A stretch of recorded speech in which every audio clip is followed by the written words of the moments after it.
America wasn't ready for Venezuela.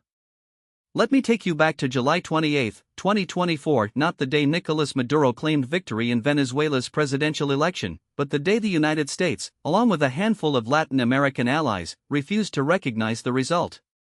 That moment, seemingly just another diplomatic spat in a region long accustomed to them, was far more consequential than most realized. Because what unfolded in the weeks that followed wasn't just about Venezuela. It was about America's unraveling strategy in its own backyard, a strategy built on assumptions that no longer hold, executed by a foreign policy establishment that has forgotten the first rule of never underestimate your adversary's resolve. I've spent the better part of 3 decades studying U.S. interventions in Latin America, from the Bay of Pigs to the drug wars in Colombia, from the failed coup against Chavez in 2002 to the slow-burning crisis in Venezuela today. And what I saw in those weeks after the election wasn't just another chapter in a familiar story.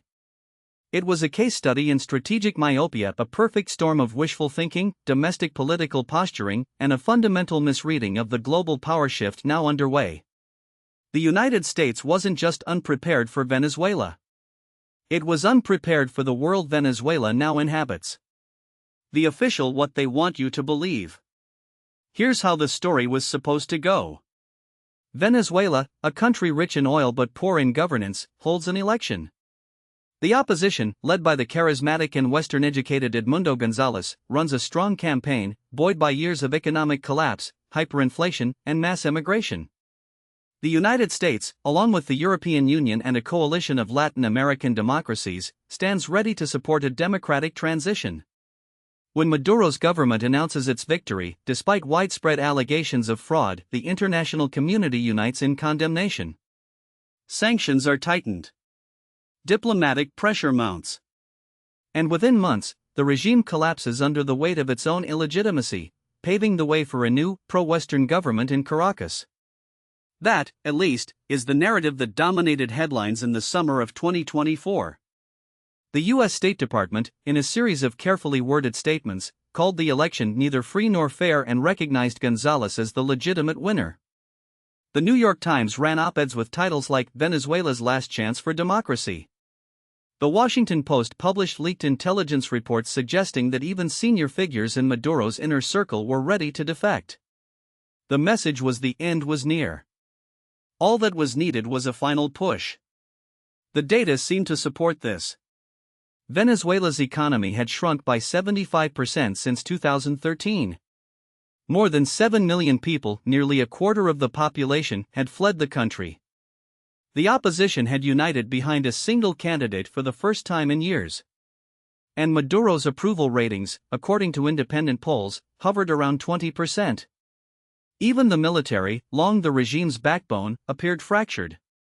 In April, a group of officers had been arrested for allegedly plotting a coup. The writing, it seemed, was on the wall. But here's the problem with this: it assumes that Maduro's survival depends on legitimacy. And in the modern world, especially in the global south, that's no longer true. Deconstructing the what's really happening in Venezuela. Let's start with the election itself. Yes, there were irregularities, there always are in Venezuela. But the idea that this was a stolen election in the traditional sense is misleading. Maduro didn't need to steal it in the way the West imagines. He didn't need to stuff ballot boxes or hack voting machines. What he did was far more: he made sure the opposition couldn't win in the first place. Here's how it worked. First, the regime disqualified Maria Corina Machado, the opposition's most popular figure, from running. Then it arrested or exiled dozens of her allies. It controlled the media, the courts, and the Electoral Council. And when Gonzalez still managed to mount a credible campaign, Maduro's government simply changed the rules. In the weeks leading up to the vote, the regime moved polling stations, restricted access to opposition strongholds, and used state resources to mobilize its base. The result wasn't a clean victory, but it wasn't a blatant fraud either. It was what political scientists call competitive authoritarianism, a system where elections are held, but the playing field is so tilted that the outcome is never in doubt. Now, you might if the election was so unfair, why did the opposition even participate? That's the question that exposes the West's fundamental misunderstanding of Venezuela. The opposition didn't run because they thought they could win. They ran because they had to. The United States and its allies had made it clear that if the opposition boycotted, they would lose all international support. So they played along, knowing the fix was in, because the alternative was irrelevance. But here's where it gets interesting. The West's response, recognizing Gonzales, tightening sanctions, and threatening further action, assumes that Maduro cares about legitimacy. And that's where the narrative collapses. Because Maduro doesn't. Not anymore. For years, the U.S. strategy in Venezuela has been based on a simple: if we squeeze the regime hard enough, it will collapse. But that premise ignores two critical facts. First, Maduro has survived far worse. In 2019, the U.S. recognized Juan Guaido as interim president, imposed crippling oil sanctions, and even attempted a coup. And yet, Maduro remained in power. Why? Because he adapted. He turned to Russia, China, and Iran for support. He allowed the military to profit from smuggling and corruption. And he made sure that the pain of sanctions was borne by the people, not the elite. Second, and more importantly, Maduro no longer needs the West. Venezuela's economy is a shadow of what it once was, but it's no longer dependent on U.S. markets. China buys its oil at a discount. Russia provides military and intelligence support. Iran helps circumvent sanctions. And Turkey, India, and even some European firms have found ways to do business with Caracas despite U.S. restrictions. The regime has diversified its alliances, and in doing so, it has made itself far more resilient than Washington realizes. So when the U.S. and its allies refused to recognize Maduro's victory, the response wasn't icy. It was indifference. Because Maduro knows something the West has in the 21st century: legitimacy is a luxury, not a necessity. And in a world where the U.S. is no longer the sole superpower, that changes everything. The geopolitical how Venezuela became a proxy war. To understand why the U.S. is so badly misreading Venezuela, you have to out. Because this isn't just about one country. It's about the broader struggle for influence in Latin America, a region that, for the first time in a century, is no longer an automatic sphere of U.S. dominance. Let's start with the obvious players. Russia and China have been deepening their ties with Venezuela for years, but their involvement has taken on a new urgency since the Ukraine war. For Russia, Venezuela is a way to bleed the U.S. in its own backyard. Every dollar Washington spends on sanctions, every diplomatic resource it devotes to isolating Caracas, is a dollar not spent on Ukraine.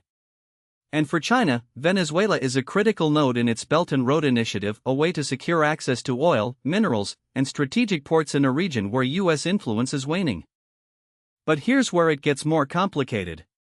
The real game isn't just between the U.S. and its adversaries. It's between the U.S. and its allies. Because while the Biden administration has tried to present a united front on Venezuela, the reality is far messier. Take Brazil. Under Lula da Silva, Brazil has pursued a policy of active non-alignment, a fancy way of saying it wants to do business with everyone. Lula has criticized Maduro's human rights record, but he's also refused to join the U.S. in recognizing Gonzales.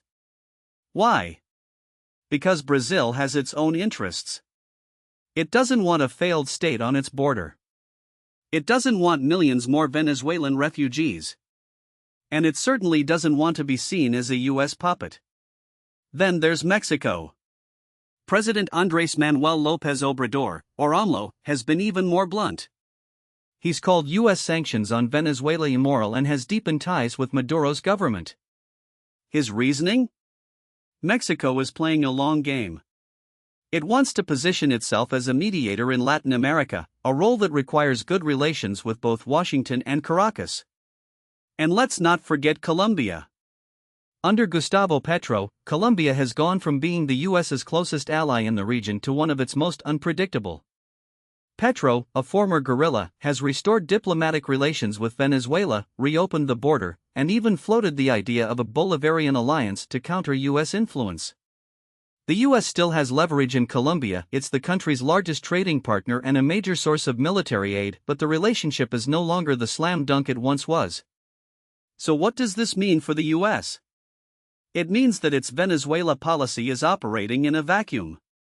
The administration can talk about a hemispheric coalition all it wants, but the reality is that most of Latin America is hedging its bets.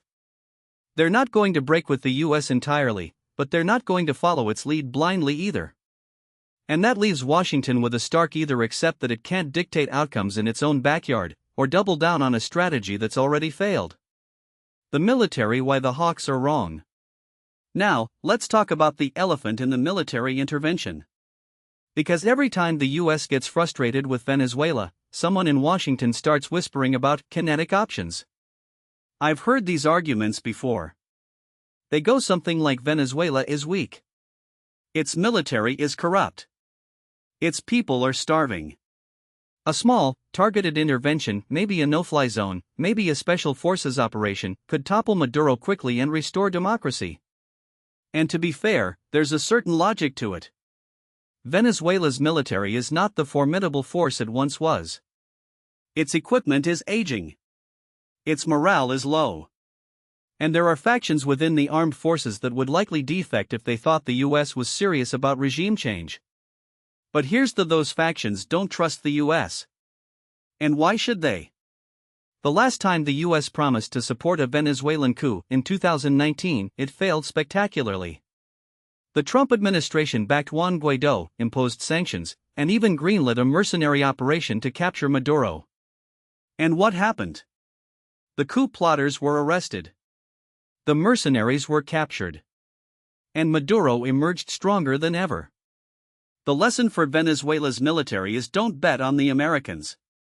Because the US has a long history of abandoning its allies when things get tough.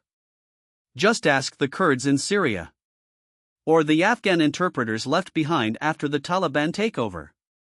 Or the Cuban exiles who invaded the Bay of Pigs in 1961. But let's say, for the sake of argument, that the US did launch a limited military operation. What then? The most likely outcome is not a quick, clean victory. It's a protracted conflict. Maduro's inner circle would retreat to the mountains, just as Fidel Castro did in Cuba. The military would fracture, with some units fighting for the regime and others defecting. And the country would descend into chaos, creating a power vacuum that would be filled by armed gangs, drug cartels, and foreign mercenaries. And that's the best-case scenario. The worst case? A direct confrontation with Russia or Iran. Because both countries have assets in Venezuela. Russia has military advisors and Wagner Group operatives. Iran has intelligence officers and proxy forces. If the US were to launch a strike on Venezuelan soil, it would risk hitting Russian or Iranian personnel. And that, my friends, is how you stumble into a wider war. I've studied enough military history to know that wars rarely go according to plan. The US thought Iraq would be a cakewalk. It thought Afghanistan would be over in a few months. And now, after trillions of dollars and thousands of lives lost, it's clear that those assumptions were catastrophically wrong. Venezuela would be no different. The hawks in Washington who think this would be quick and easy are either delusional or lying. The domestic politics of why the US can't let go. So if military intervention is off the table, and if sanctions aren't working, why does the US keep doubling down? The answer, as always, lies in domestic politics. Let's start with Florida. The Sunshine State is home to more than 300,000 Venezuelan exiles, many of whom fled Maduro's regime. They're a powerful voting bloc, and they've made Venezuela a top issue for both parties.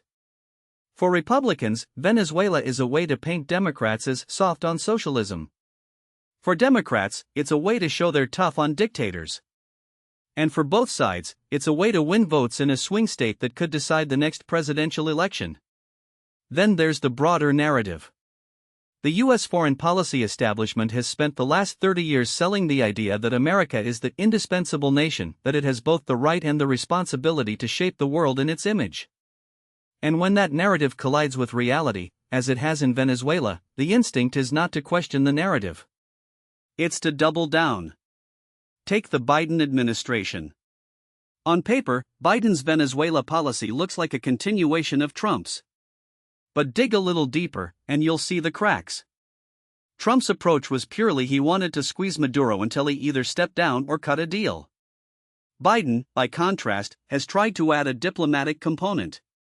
He's sent envoys to Caracas. He's offered sanctions relief in exchange for concessions. And he's even floated the idea of a negotiated transition. But here's the Maduro doesn't want a negotiated transition. Because he knows that any deal that forces him from power will likely end with him in The Hague, facing charges for crimes against humanity. And so he's playing for time, stringing the US along with empty promises while consolidating his grip on power. The result is a policy that satisfies no one. The hardliners in Congress accuse Biden of being weak. The Venezuelan opposition feels abandoned. And the Latin American allies who were supposed to be part of the hemispheric coalition are quietly distancing themselves. It's a classic case of foreign policy being driven by domestic imperatives rather than strategic realities. And that, in the end, is why America wasn't ready for Venezuela. Because the US foreign policy machine is built to project power, not to adapt to a world where power is diffusing. It's built to punish adversaries, not to negotiate with them. And it's built to win elections, not to solve problems. The scenario's what comes next. So where does this leave us? Let's game out the possibilities. Scenario: the soft landing. In this scenario, the US and its allies accept that Maduro isn't going anywhere and shift to a policy of containment. Sanctions are eased in exchange for limited reforms. The opposition is allowed to participate in future elections, even if the playing field remains tilted. And the US focuses on managing the fallout, stemming the flow of migrants, countering Russian and Chinese influence, and preventing Venezuela from becoming a narco-state. This is the best-case scenario, but it's also the least likely. Because it requires the US to admit failure, and that's something the foreign policy establishment is terrible at. It also requires Maduro to make concessions, which he has no incentive to do. And it requires Latin American allies to play along, which they may not be willing to do. Scenario: the long slog. This is the most likely outcome. The US and its allies continue their current policy, sanctions, diplomatic pressure, and occasional saber-rattling, but with diminishing returns. Maduro survives, but Venezuela remains a pariah state. The economy continues to stagnate. The exodus of refugees accelerates. And the country becomes a permanent source of instability in the region. In this scenario, the US is stuck in a holding pattern. It can't escalate without risking a wider conflict, but it can't back down without looking weak. And so it does what great powers often do when they're out of good: it kicks the can down the road. Scenario: the escalation spiral. This is the nightmare scenario. The US, frustrated by its lack of progress, decides to take a harder line. It imposes secondary sanctions on countries that do business with Venezuela. It increases military aid to opposition groups. And it starts conducting covert operations inside the country. Maduro, in turn, cracks down harder. He arrests opposition leaders. He expels US diplomats. And he deepens his ties with Russia and Iran. The situation spirals out of control, leading to a direct confrontation either in Venezuela or elsewhere. Maybe it's a naval standoff in the Caribbean. Maybe it's a cyber attack on US infrastructure. Maybe it's a proxy war in another Latin American country. This scenario is unlikely, but it's not impossible. And if it happens, it won't be because of some grand strategic calculation. It will be because of miscalculation, hubris, and the refusal to accept that the world has changed. The grand strategy why America keeps failing. At its core, the Venezuela crisis is a symptom of a much larger America's inability to adapt to a multipolar world. For the last 30 years, the US has operated under the assumption that it can shape the world in its image. That it can promote democracy, punish adversaries, and maintain global dominance without serious challenge. And for a while, that assumption held. The Soviet Union collapsed. China was still rising. And the US was the sole superpower. But that world is gone. Today, the US faces a resurgent Russia, a rising China, and a global South that is increasingly assertive and independent. And yet, American foreign policy remains stuck in the 1990s. It still operates on the assumption that hard power alone can solve complex geopolitical problems. It still believes that sanctions, regime change operations, and military posturing can force countries like Venezuela into submission. And it still refuses to acknowledge that the rest of the world no longer sees American hegemony as inevitable or even desirable. Now, what most people don't realize is that this isn't just about Venezuela. It's about the broader collapse of American strategic thinking in the 21st century. The U.S. foreign policy establishment is still fighting the last war, literally. The post-Cold War playbook was built on the idea that economic pressure and military dominance could reshape nations in America's image. But that playbook was written for a world where the U.S. had no real competitors. Today, Russia and China are not just counterbalancing American power, they're actively undermining it, and they're doing it in ways that the U.S. struggles to counter. Take Venezuela's relationship with Russia. In 2019, when the U.S. recognized Juan Guaidó as Venezuela's legitimate president, Moscow didn't just issue a strongly worded statement. It sent in military advisors, deployed nuclear-capable bombers to Caracas, and helped Maduro's regime evade sanctions through a web of shell commies and alternative payment systems. By 2020, Russian state-owned oil giant Rosneft was handling nearly 70% of Venezuela's crude exports, effectively shielding Maduro's regime from the full brunt of U.S. sanctions. When the U.S. pressured Rosneft to cut ties, Moscow simply transferred its assets to a new entity, Rosarubezneft, which continued the same operations under a different name. Here's the uncomfortable: Russia didn't do this because it particularly loves Maduro. It did it because Venezuela is a pressure point, a way to bleed American influence in Latin America while forcing Washington to expend resources on a crisis it can't resolve. And it worked. The U.S. has spent years trying to isolate Venezuela, only to watch as Maduro's regime not only survives but deepens its ties with Moscow and Tehran. In 2022, Iran's state-owned oil company, NIOC, signed a 20-year cooperation agreement with Venezuela's PDVSA, further complicating U.S. efforts to strangle the country's economy. Meanwhile, China has quietly become Venezuela's largest creditor, with Beijing holding over $60 billion in Venezuelan debt that Caracas has no realistic way of repaying, but which gives China leverage over the country's future. Let me explain why this matters beyond Venezuela. The U.S. has spent decades treating Latin America as its backyard, a region where it could intervene at will without serious consequences. But that assumption is no longer valid. Russia and China have turned Venezuela into a test case for their own strategies of asymmetric resistance. They're showing the world that American sanctions can be circumvented, that American military threats can be neutralized, and that American diplomatic isolation can be broken. And they're doing it in a way that doesn't require direct confrontation with the U.S. Instead, they're using economic statecraft, proxy relationships, and legal gray zones to erode American influence without triggering a full-blown crisis. The military implications of this are profound. For years, the U.S. Southern Command has warned about the growing presence of Russian and Iranian military advisors in Venezuela. In 2020, the U.S. Navy intercepted a shipment of Iranian weapons bound for Venezuela, including long-range missiles that could threaten U.S. allies in the region. More recently, there have been reports of Russian Wagner Group mercenaries operating in Venezuela, though both Moscow and Caracas deny it. The point isn't whether these reports are true, the point is that the U.S. now has to operate under the assumption that Venezuela is a potential staging ground for adversarial military activity. This changes the calculus for the U.S. military. For decades, the Pentagon's focus in Latin America has been on counter-narcotics operations and humanitarian assistance. But now, it has to consider the possibility of a direct confrontation with Russian or Iranian forces in the Caribbean. In 2021, the U.S. conducted a large-scale military exercise in Guyana, just miles from the Venezuelan border, a clear signal to Maduro that Washington is prepared to respond to any aggressive moves. But exercises are one thing, actual conflict is another. The U.S. has no appetite for a war in Venezuela, but it also can't afford to ignore the growing military footprint of its adversaries in the region. The real danger here isn't that Venezuela will become a second Cuba, a Soviet-style client state that hosts nuclear missiles.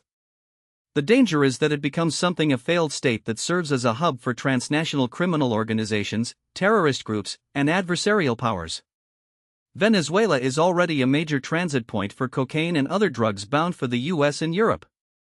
If the country collapses into full-blown anarchy, it could become a safe haven for groups like Hezbollah, which has long-standing ties to Venezuelan officials, or even Russian private military commies looking to extend their influence in the Western Hemisphere. This is the nightmare scenario for US. Not a direct war with Venezuela, but a slow-burning crisis that drains American resources, emboldens adversaries, and destabilizes an entire region. And the worst part? The US has no good options for preventing it. Military intervention is off the table. No American president wants to repeat the mistakes of Iraq or Afghanistan. Regime change through covert means has failed repeatedly. And sanctions, while they've inflicted real pain on the Venezuelan people, have done little to weaken Maduro's grip on power. So what's left? The answer, unfortunately, is more of the holding pattern of half measures, symbolic gestures, and wishful thinking. The US will continue to recognize Guaidó as Venezuela's legitimate leader, even though he has no real power. It will keep imposing sanctions, even though they've done little to change the regime's behavior. And it will issue stern warnings to Russia and Iran, even though those warnings are increasingly ignored. The problem isn't just that America wasn't ready for Venezuela. The problem is that America wasn't ready for a world where its adversaries are willing to play a longer, smarter game. Russia and China don't need to defeat the US militarily, they just need to make sure that every time the US tries to assert its dominance, it comes away weaker. And in Venezuela, they're doing exactly that. Now, what most people don't realize is that this paralysis isn't just a foreign policy failure, it's a domestic political one. The Venezuela crisis has become a perfect storm of American dysfunction, where partisan gridlock, institutional inertia, and the erosion of long-term strategic thinking have left the US unable to respond effectively. And the longer this drags on, the more it reveals the deeper rot in how Washington operates. Let me explain why this matters beyond Caracas. The US political establishment has spent the last 2 decades treating Venezuela as a secondary theater, a place where symbolic gestures like recognizing Juan Guaidó in 2019 or imposing sanctions on Maduro's inner circle could substitute for real strategy. But here's the uncomfortable: those gestures weren't just ineffective, they were actively counterproductive. Every time the US doubled down on a policy that didn't work, it reinforced the perception that Washington is all bark and no bite. And that perception isn't just held by Maduro or Putin, it's shared by allies in Latin America who are increasingly hedging their bets, by multinational corporations that see US policy as unpredictable, and by American voters who are growing cynical about their government's ability to solve anything. Take the 2019 recognition of Guaidó as interim president. On paper, it was a bold move, a rare moment of bipartisan consensus in an otherwise fractured Congress. The Trump administration, with support from Democrats like Nancy Pelosi and Chuck Schumer, declared Guaidó the legitimate leader of Venezuela, freezing Maduro's assets and rallying over 50 countries to do the same. For a brief moment, it looked like the US had finally found a way to squeeze the regime without firing a shot. But then reality set in. Guaidó never controlled the military, never secured the loyalty of key institutions, and by 2020, he was reduced to a figurehead, his international support dwindling as Maduro outmaneuvered him at every turn. By the time the Biden administration took office, Guaidó was a political corpse, and the US was left with the awkward choice of either doubling down on a failed strategy or admitting defeat. That's the thing about symbolic victories, they only work if they're backed by real leverage. And in Venezuela, the US has consistently overestimated its leverage while underestimating its adversaries. The sanctions regime, for instance, was supposed to cripple Maduro's ability to fund his patronage network. Instead, it pushed him into the arms of Russia, China, and Iran, who were more than happy to provide the regime with financial lifelines in exchange for access to Venezuela's oil, gold, and strategic position. The U.S. Treasury's own data shows that despite sanctions, Venezuela's oil exports to China and India, often routed through Russian and Iranian middlemen, have actually increased in recent years. In 2023, Venezuela shipped over 600,000 barrels of oil per day to Asia, much of it at discounted rates that undercut U.S. allies in the region. That's not just a policy failure, it's a strategic own goal. But the domestic political dimensions go even deeper. Venezuela has become a wedge issue in American politics, not because of any genuine concern for the Venezuelan people, but because it's a convenient cudgel for both parties to wield against each other. For Republicans, Venezuela is a talking point, a way to paint Democrats as soft on socialism, even though the Biden administration has maintained most of Trump's sanctions and even extended some of them. For Democrats, it's a way to criticize Trump's foreign policy as reckless, even though they've done little to change course. Neither side has a real plan, because neither side wants to take ownership of the problem. The result is a policy that lurches between extremes, harsh sanctions one day, half-hearted negotiations the next, without any coherent endgame. Here's where the scenario projections get truly unsettling. If the current trajectory holds, Venezuela is on track to become a permanent crisis, one that festers just below the threshold of direct U.S. intervention but still manages to drain American resources and credibility. The most likely outcome isn't a sudden collapse of the Maduro regime, nor is it a dramatic U.S. military intervention. It's something far a slow-motion implosion where Venezuela becomes a de facto narco-state, a hub for illicit finance, and a staging ground for adversarial powers, all while the U.S. watches from the sidelines, issuing strongly worded statements and imposing sanctions that do more harm to ordinary Venezuelans than to the regime. Consider the economic dimension. Venezuela's GDP has contracted by over 75% since 2013, the worst economic collapse in modern history outside of war. The country's oil production, once the lifeblood of its economy, has plummeted from 3.5 million barrels per day in 1998 to less than 800,000 today. Hyperinflation has rendered the bolivar worthless, and the country now operates on a de facto dollarized economy, with remittances from Venezuelans abroad, many of them in the U.S., keeping millions of families afloat. This isn't just an economic crisis, it's a humanitarian one. Over 7 million Venezuelans have fled the country since 2015, creating the largest displacement crisis in the Western Hemisphere. And yet, despite all this, Maduro remains in power, propped up by a combination of repression, foreign patronage, and the sheer exhaustion of his opponents. The political scenario is just as grim. The opposition, once a unified front, is now fractured and demoralized. Guaido's failure has left a vacuum, and the remaining opposition figures, like Maria Corina Machado, who won the opposition's primary in 2023 but was barred from running by the regime, are either in exile or under constant threat. The regime, meanwhile, has perfected the art of managed allowing just enough dissent to maintain the illusion of pluralism while crushing any real challenge to its authority. The 2024 elections, which the U.S. and its allies have already dismissed as a sham, will likely be another exercise in controlled democracy, where Maduro's victory is preordained but the process is just transparent enough to avoid total international isolation. So where does that leave the U.S.? The most probable path forward is a continuation of the status sanctions that don't work, diplomatic pressure that's ignored, and a slow erosion of American influence in the region. But there are darker possibilities. If Venezuela's economic collapse accelerates, we could see a surge in migration that overwhelms Colombia, Brazil, and even the U.S. southern border. If the regime's repression intensifies, we could see a new wave of political violence, possibly even a civil conflict that draws in foreign actors. And if Maduro feels cornered, he might lash out, perhaps by expelling U.S. diplomats, as he did in 2019, or by allowing Russian or Iranian military assets to operate more openly in Venezuelan territory. The uncomfortable truth is that none of these outcomes are inevitable, but all of them are possible because the U.S. has failed to develop a coherent strategy. And that failure isn't just about Venezuela, it's about a broader crisis in American statecraft. The U.S. has spent the last 30 years acting as if its unipolar moment would last forever, as if its economic and military dominance were permanent fixtures of the international system. But the world has changed, and America's adversaries have adapted.